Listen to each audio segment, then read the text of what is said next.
यहां से अक्षय कुमार चला है। पुनि पठियऊं ते ही अक्षय कुमारा, पुनि पठियऊं ते अक्षय कुमारा, चला संग ले सुभट अपारा, चला संग ले सुभट अपारा। बड़ी अपार सेना लेकर के, बहुत सारे रखवाले योद्धा लेकर के अक्षय कुमार वहां से चला है। हनुमान जी ने देखा अक्षय कुमार आ रहा, बड़ा अच्छा दर्शन है। हनुमान जी ने अक्षय कुमार से ज्यादा युद्ध नहीं किया। हनुमान जी ने एक बड़ा सा वृक्ष उखाड़ा और हनुमान जी ने वो बड़ा सा वृक्ष अक्षय कुमार के ऊपर दे मारा। अक्षय का वहीं पर क्षय हो गया। और जैसे ही अक्षय कुमार का वध हुआ, अक्षय कुमार की सेना के सब लोग भगवान राम का कीर्तन करने लगे। देखिए, पहले तो ये कहा करते थे, कोई भजन ना तामस देहा, कोई भजन ना तामस देहा, मन क्रम बचन मंत्र दृढ़ एहा, मन क्रम बचन मंत्र दृढ़ एहा। जो कभी कहा करते थे कि हमारी इस तामसिक देह से भगवान का भजन नहीं होगा, वो आज बिना कहे भगवान का भजन करें। यह लातों के भूत बातों से नहीं मानते। अब आते हैं इस बात के ऊपर कि अक्षय कुमार का क्षय हनुमान जी ने सबसे पहले क्यों किया। ज्यादा लंबी लड़ाई क्यों नहीं करी, ज्यादा कुछ इधर उधर की बातें नहीं करी, सबसे पहले अक्षय कुमार का क्षय किया। ऐसा इसलिए क्योंकि अंगद जी और अक्षय कुमार दोनों एक ही ऋषि की यहां विद्या अध्ययन करने जाते थे। और अंगद जी बानर थे, वो अक्षय कुमार को बहुत सताते थे, बड़े उछल कूद, बड़ा तंग करते थे। बानर वैसे भी बहुत चंचल होता है। एक जगह पढ़ते थे क्योंकि बाली और रावण जो है दोनों मित्र थे। तो एक दिन जो है बहुत तंग होकर के अक्षय कुमार ने ऋषि से प्रार्थना की और ऋषि ने क्रोध में आकर के अंगद जी को श्राप दे दिया कि जब भी तुम अक्षय के सामने जाओगे तुम्हारा आधा बल जो है क्षीण हो जाएगा। इसलिए जो है अक्षय कुमार के सामने कभी अंगद जी जाया नहीं करते थे। इसीलिए जब समुद्र के किनारे किष्किंधा से चलने के बाद, समुद्र के किनारे पहुंचने के बाद अंगद जी की तरफ देखा गया, क्योंकि युवराज थे और सबसे यंग थे और बहुत बलशाली थे।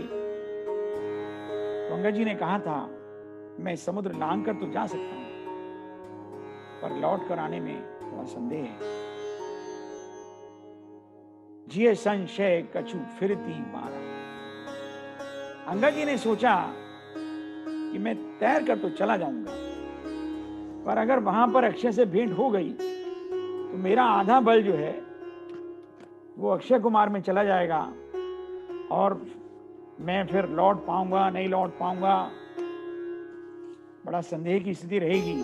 तो हनुमान जी चाहते थे कि अंगद का रास्ता साफ हो। अंगद अपने काम की चीज है, आगे अंगद जी से बहुत काम कराने हैं। तो इसलिए अंगद जी का रास्ता साफ करने के लिए हनुमान जी ने बहुत जल्दी जो है अक्षय कुमार को समाप्त किया। जब अक्षय कुमार के क्षय का समाचार रावण को मिला तो रावण ने मेघनाथ को भेजा और मेघनाथ से कहा है, मेघनाथ जाओ, मारना नहीं, पकड़ कर लाना। वानर रूप धरई सुर कोई। ये कोई छोटा मोटा आतंकी नहीं है,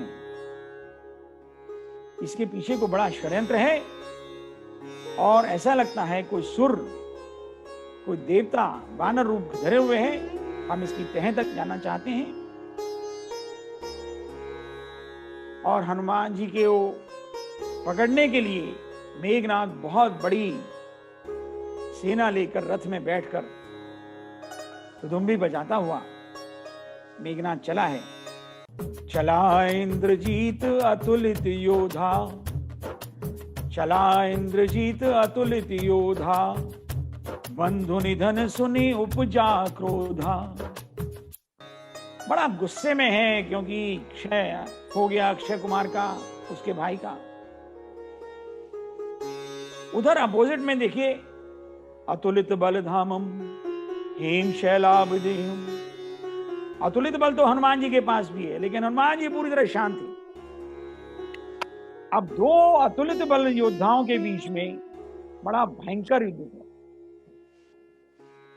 और हनुमान जी ने एक पेड़ उखाड़ करके मेघनाथ के रथ को तोड़ दिया। जब रथ विहीन हो गया तो हनुमान जी चुपके से बताओ कूद करके एक पेड़ की शाखा पर पहुंच गए और हनुमान जी वहां बैठकर मुस्कुराने लगे। एक तो हनुमान जी ने मार दिया, ऊपर से हनुमान जी मंद मंद मुस्कुरा रहे हैं। मेघनाथ बुरी तरह खिसिया गया और खिसियाया हुआ व्यक्ति क्या नहीं कर सकता। ब्रह्म अस्त्र ते ही साधा, ब्रह्म अस्त्र ते ही साधा, कपि मन कीन विचार, कपि मन कीन विचार, जो न ब्रह्म सर माने हूं, महिमा मिटही अपार। हनुमान जी ने हाथ जोड़कर मर्यादा का पालन किया और मेघनाथ के द्वारा छोड़े गए ब्रह्मास्त्र को अपनी छाती पर लिया और हनुमान जी मूर्छित हो गए। यही देखा कपि मूर्छित भयं, नाग पासी बांधे सी ले गया। और मेघनाथ ने जब देखा कि वानर मूर्छित हो गया है तो नाग पाश में बांधकर रस्सियों से जकड़कर बड़ के पेड़ की जड़ों से बांधकर छाल लपेटकर घसीटता हुआ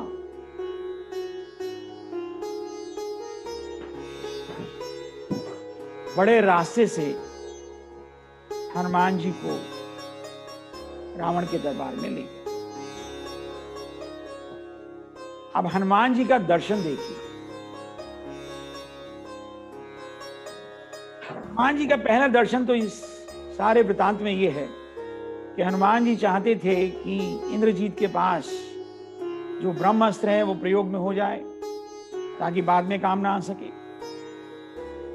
और जैसे ही ब्रह्मास्त्र ब्रह्मलोक को गया, हनुमान जी रस्सियों से बंध गए, जड़ों से बंध गए, पेड़ की छाल से बंध गए और इंद्रजीत मन ही मन फिर खिसियाने लगा, अरे इसके लिए खामा खाई मतलब जो है ब्रह्मास्त्र का प्रयोग किया, इसको तो रस्सी से बांध लेते। दूसरा, हनुमान जी जो है रावण से मिलना चाहते और कोई उनको रावण के दरबार में ले जाता, इस प्रकार का सरल रास्ता हनुमान जी के सामने कोई नहीं था।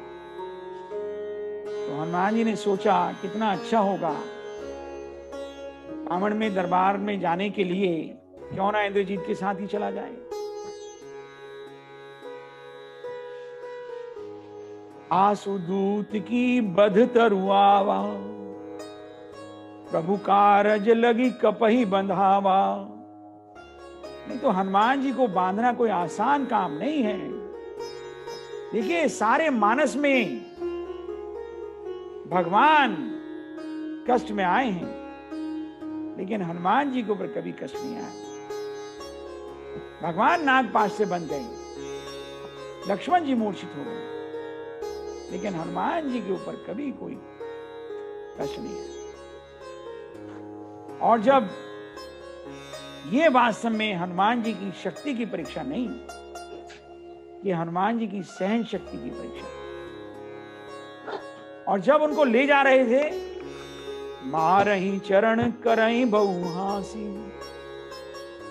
बहुत छोटे छोटे राक्षस, कोई चूंटी काट रहा है, कोई लात मार रहा है, कोई पूंछ खींच रहा है, बहुत मजे ले रहे हैं। करही बहुहासी, बहुत अपमानित किया। लेकिन हनुमान जी को अपमान का कोई असर नहीं। देखिए, प्रभु का काम करना हो, भगवत कार्य करना हो, धर्म का काम करना हो, तो उसके लिए बहुत बड़ी इच्छा शक्ति भी चाहिए, योग्यता भी चाहिए और सहनशीलता भी चाहिए। अहंकार कभी किसी को बड़े काम करने नहीं देता है, हमेशा बीच में से लौटा लाएगा, अरे भाई हमारी भी कोई इज्जत है। हनुमान जी कहते हैं, इज्जत तो मेरे प्रभु की है और प्रभु के कारण ही हमारी इज्जत है। हम क्या हैं? सब मानिए राम के नाम। भक्त जो कुछ भी हैं वो भक्ति के कारण है। भगवत संबंध के कारण तो हम और आप सामने आमने बैठे हुए हैं। नहीं तो आप अपने घर में, अपने विदेश में, अपने देश में, अपने हॉस्पिटल में, और हम अपने काम में, गृहस्थी में। खैर, हनुमान जी रावण के दरबार में उपस्थित हुए।